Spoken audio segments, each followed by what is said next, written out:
Hi, David Johnson here, and welcome to another edition of Thai Road Trip, brought to you by Delivering Age Communications and C9 Hotel Works. Well, today we're in Hua Hin, and we are with the CEO of Banyan Hua Hin, Tjeert Kwant. Tjeert, nice to see you. Yeah, nice to see you again.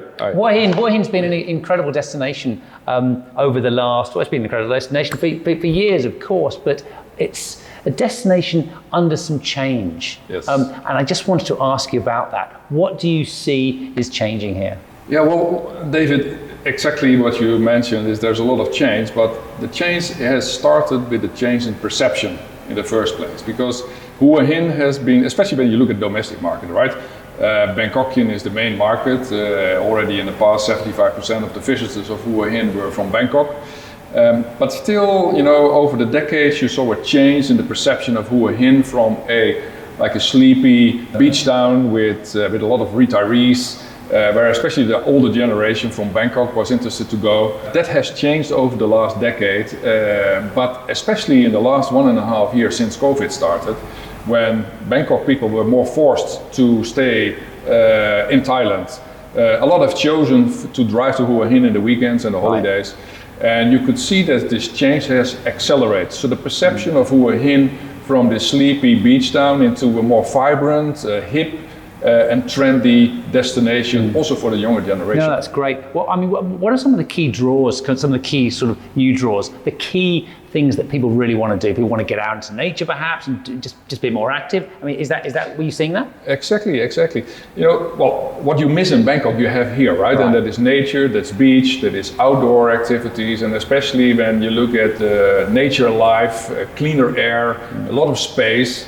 And you can see that many people, they go into nature. We have, for example, more and more people who are doing hiking in the weekends here in the mountains. Yeah. You can see a lot of beach activities like kite surfing, wave surfing, jet skiing, but also beach volleyball. I was last Sunday here at Kautakia Beach, and you saw large groups doing volleyball, football, and all kinds of activities. So you can see, especially outdoor activities, what you are missing in Bangkok. Yeah, that's great. And you don't often hear about the mountains too. So trail running up in the mountains, for example. Yeah. That sounds fascinating. What about the dining scene? You know, I've heard a little bit about the dining scene. I'm really looking forward to experiencing some of it. But what's changing here? Are there any examples that you can give us? Yeah, there are. It's funny, by the way. It started a couple of years ago already with places like, for example, Airspace, which is not far from Banyan. Okay. Which is, by the way, a restaurant with a coffee shop and lunchroom owned by a family in Bangkok, and the daughter Kun Air. They opened Airspace many years ago.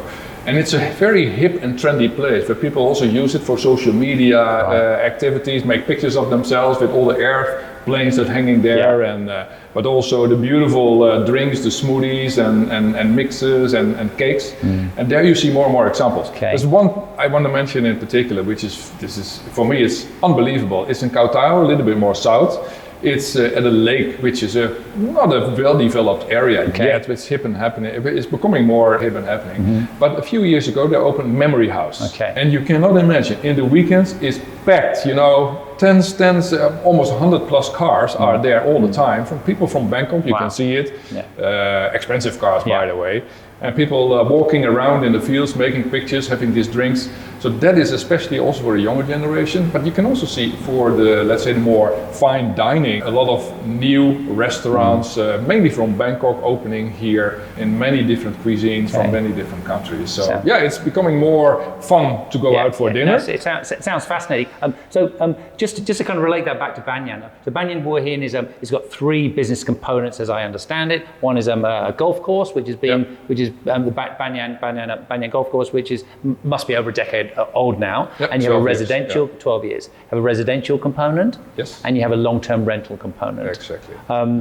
How are you catering to this new audience? Because obviously the market's changing. Yes. And don't forget the BWL Medical Center we have on site as well.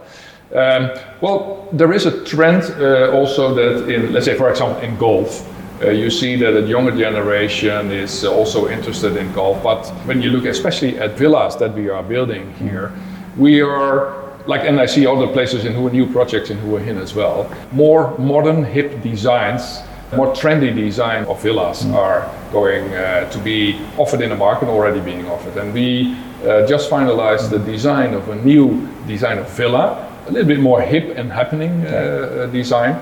And we are planning to put it in the market in the Q4 of this year, which is also more catering to the more modern and younger generation from Bangkok. Okay, that's fascinating. Tjeert Kwant, CEO of Banyan Hua Hin, thank you so much for joining us today. It's my pleasure. And giving us those insights. Thank you. Thank you. That's a wrap. That's another edition of Thai Road Trip. We'll be back again soon. Thai Road Trip brought to you by Delivering Edge Communications and C9 Hotel Works. Thank you very much.